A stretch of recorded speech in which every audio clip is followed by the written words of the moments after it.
So the last thing I heard the doctor say was, we're going to give you white amnesia, so you will remember absolutely nothing that happens to you in that coma. You will just go to sleep, nothing. You can't remember a thing. I said, okay. My dad gave me a thumbs up, and I waved goodbye, and I was gone. But then I woke up, and it was pitch dark, and I couldn't hear anything. I thought, what the devil's going on? Where am I? I didn't know if I was standing or sitting or what. I was afraid to move. But then all of a sudden, I could see kind of a reddish glow happening, and I thought, well, I'm somewhere where the sun's coming up. That's good. But as it got lighter, it was foggy and swirling, and it started getting warm, and it smelled really bad. And then I started hearing shrieking and moaning, and I thought, oh, this cannot be good. And then all of a sudden, out of this stillness came this voice, do you know where you are? I was terrified. And I was still running in the darkness when all of a sudden the lights came up, and I stopped. And I looked around, and it was like New York City. But somebody had dropped a bomb or something, because all the windows were blown out of the buildings, and several of them had fallen. There were fires everywhere and people screaming, and I thought, well, now what? So I saw where two big concrete pieces had fallen, and I squeezed in there to try, and my heart was beating. I wasn't dead. I'd never ever thought I was dead. So I sat there for a while, trembling, and I thought, I can't just stay here. I have to find a safe place. I don't know what's happened. Maybe there's a war or something. Maybe there's soldiers. And I saw somebody over there, and I tried to call to them, and it just said, we are all alone here. And then this group of people started coming at me, and they looked like homeless ragtag people, and they were just staring at me. They didn't talk. And I thought, I've got to go. I've just got to get someplace better than this. So I ran, and I was climbing up this like, it was like a wall. And I got to the top, and I fell. I fell backwards onto my back, and I closed my eyes, and it was dark. And then I opened my eyes, and I tried to see, and the lights came up again. And this time, it was like a scene from a play, except everything was canted and off kilter. And there was people I knew there. There was a person that I was a close family member, and two of her best friends. And it was this, like a beauty parlor, but it was like a movie set. And I thought, now what? What's going on? And she leaned over to me, and she's a person that always looked impeccable. I mean, her hair, her makeup, she had things done to her face, and everything had to be looking good. But she was not a really nice person. You had to be careful around her because she had snippy little things to say behind your back. So she looked over and says, well, you look like hell. Get up here. Let me fix you up. You'll look just fine, and then you'll be fine. I says, I don't think you know what's going on here. And she said, well, sure, just a little makeup and a little. I said, no, that's not what is important. There's something deeper going on here. And she looked at her friends, and they started laughing. She started laughing. Oh, God, the lights came up again. And now I'm looking up, because there's a great big creature, a creature. And the minute he opened his mouth and the malevolence on his face, this was a demon. There was just no other word for it. He just reeked evil, and he was mean, and he knew I was there, and I was under his control. And he just laughed at me, and I was afraid to say anything, and I didn't want to get him angry, and I just stood there, and he said, do you want to get out of here? I said, sure I do. And he says, well, I can make that happen. So anyway, he says, all you got to do, and he waves his hand. And I look, and as far as you can see is all these blackberry vines wrapped around one another, 10 feet tall, those big thorns on them. And he says, all you got to do is cut all these down, and I'll see that you get out. Well, us in the Pacific Northwest, no, you don't just cut down a couple of vines. And I said, Yeah, I'll do that. I'll do that. So he hands me kindergarten scissors that cut paper. And I thought, this SOB is playing with me, and that's just making me mad. So I grabbed the scissors and I said, fine. So I lean down, I get all scratched up, and it's all around me, and I finally start gnawing on this one vine, and I thought, good Lord, this is going to take me forever, and I finally broke it off, and I went to put it behind me so I could move forward a little bit, and when I turned around, it grew back. So again, I thought, well, shit. He's laughing, he's thinking this is funny, so I just kept going, and boom, it got dark, boom, the lights came up. This went on, and I didn't know I was dead. So I just totally thought I was in a strange place, running for my life, and I was determined. They kept saying, there'd be people, not people, things, demon people, saying, just give up. You're not getting out of here. You have to despair. It'll be easier then. And I knew somewhere in the back of my brain, despair, that's a no-no. I cannot despair. I will fight these things, people, whatever. I was walking on the road, and up ahead of there, it was kind of quasi-dark. It's always like dusk. No stars, of course, no moon.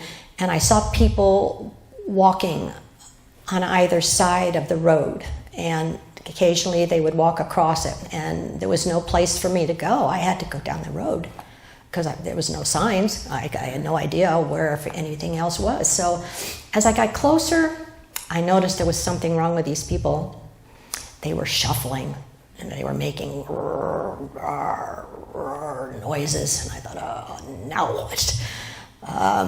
And some of them were obviously women because they had like rags on their hair and then straggly hair and stuff, and I thought, well, I've got to get through here. I think maybe if I just keep my eyes down, maybe shuffle a little bit, make an sound, and maybe I can, fool them, get through.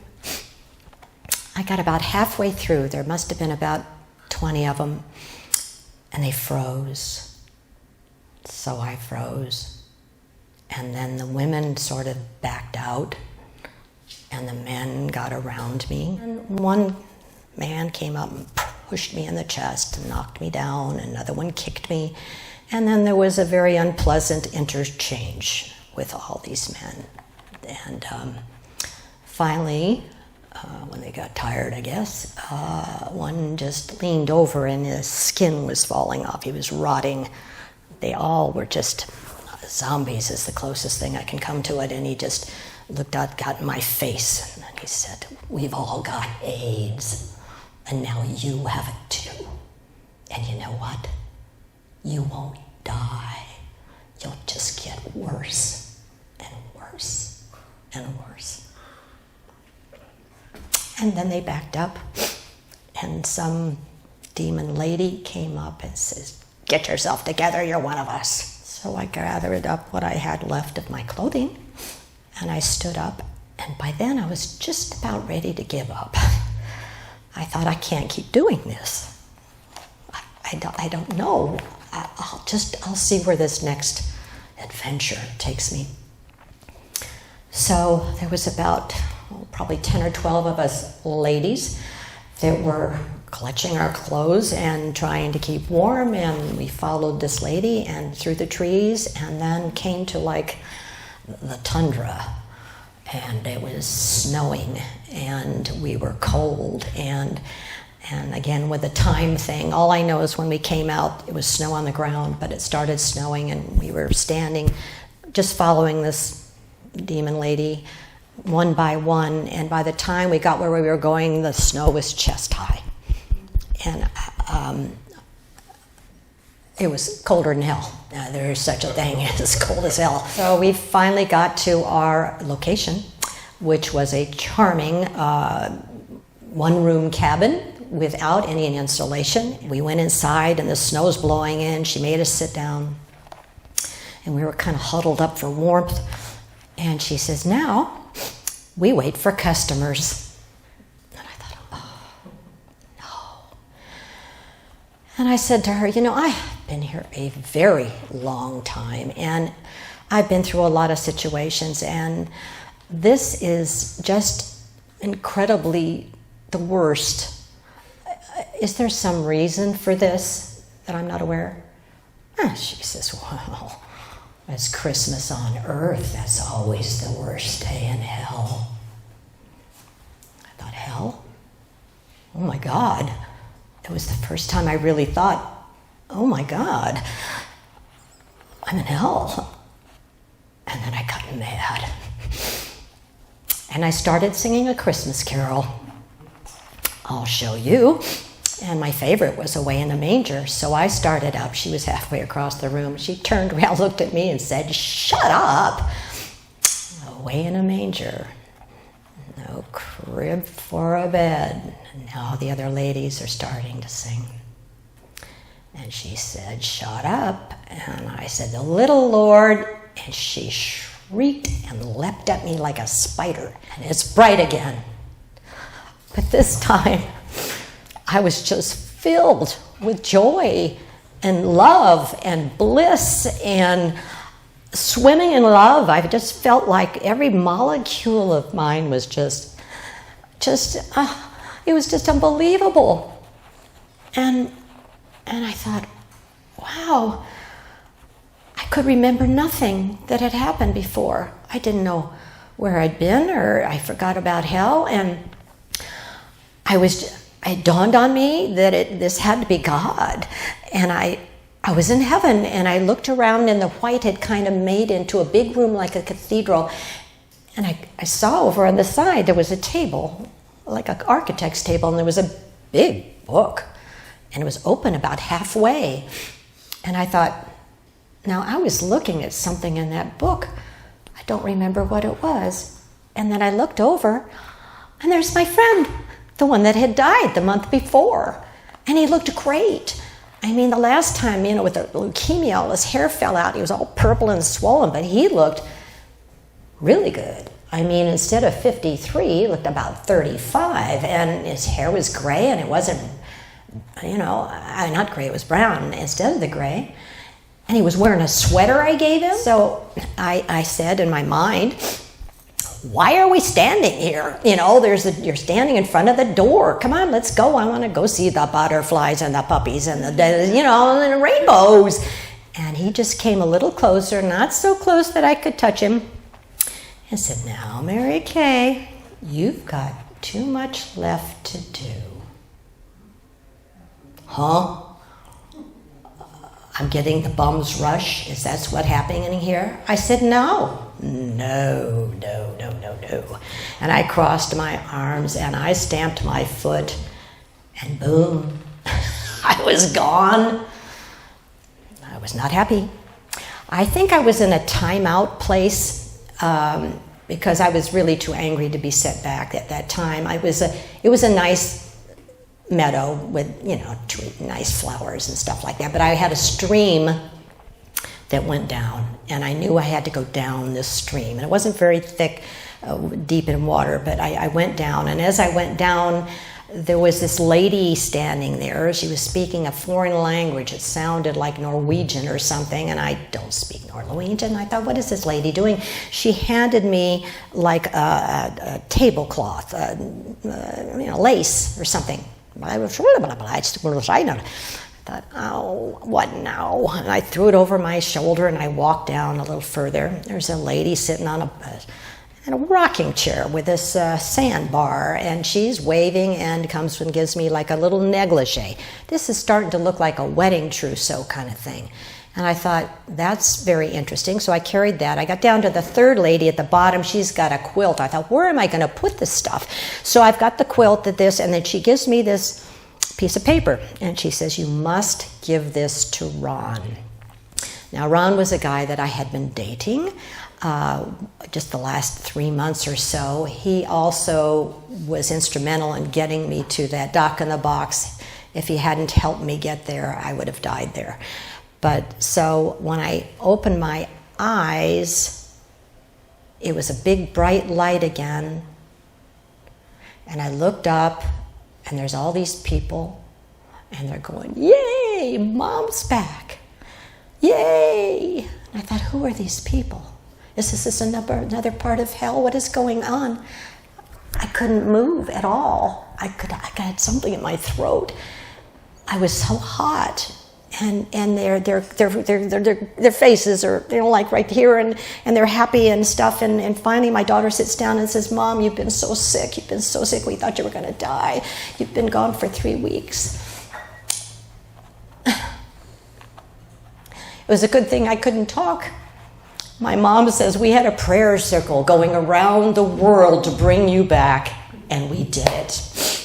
And I thought, it's a good thing I can't talk, because I would say some pretty rude things right now about not wanting to be back with you nice people.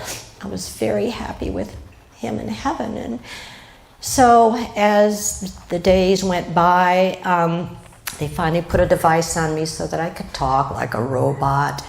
And then they said that I would be in the ICU another week, and then they would get permission from my insurance, which was a hassle, to go to a rehab facility to learn how to walk and talk and crawl and swallow and button, because I was down to 86 pounds and I had no muscle mass, and I could move this finger and blink. And I thought of my friends saying, you've got too much left to do. I thought, how? That's the stupidest thing I ever heard. And the doctor, I overheard him, and he said, we don't know how brain damaged she is. We know she won't work again. She might be able to drive a car, but she's going to have live with someone, have some help. I was 53. I had my own company. I raised 2 kids by myself. I was a little upset. It took me a month in the rehab to get enough strength to go back. I had one lung had collapsed, and it was full of scar tissue, and my breathing was bad. And then 2 days before I was supposed to check out, this one started to collapse, and they had to stick a needle in me and awake, and then get a drain on it before I could get that back together. So it was interesting. The guy I'd been dating, it turned out he had been in the hospital every day. He worked an hour away, and he came by every single day. And when we heard that I had to either make a choice of living with my parents or living with my parents, he proposed and said, I'll take care of you. I love you, I'll take care of you. And we got married about a year later, and I was haunted by these demons. I was afraid to go to sleep. I was afraid it was going to happen to me again. I didn't know why it had happened, so I didn't know what to do that it wouldn't happen. And so I was a writer. I was always a writer, nothing, published, but I thought if I can just write this down, maybe I can get it out of my head and stop, thinking about it all the time. Why doesn't it go away? If it was dreams or drugs, shouldn't this go away? And I just kept writing, and it didn't go away. So for 10 years, I had nobody to talk to about it because nobody would listen. I thought I was crazy. I thought I was damned. And then a strange series of serendipitous events happened, and I found myself at an IANDS meeting in Seattle. The thing that I have learned over all this time is that in planning that life, I planned those things, and I had to ask myself why. Well, somebody mentioned I had a lot of moxie and I was a pain in the ass. I won't point you guys out, but yeah, I'm a brave soul. And for some reason, I'll understand when I get home, is I plan to do that so that I can come back and tell people, you don't go to hell unless you go by accident, like I did, or accidentally planning it. But God is all loving, all forgiving, and never condemns anybody. I don't care who tells you differently. If it's your family, it's your culture, it's your religion, it's wrong. And anybody that's had a near-death experience backs me up on this. God is all loving. He would never condemn you. Yes, we're going to have life reviews, and I understand they're not that bad. They're kind of interesting. And yeah, you say, okay, I could have done a little better there, or wow, I knocked it out of the park over there. But it's never a judgment. God doesn't judge. We judge.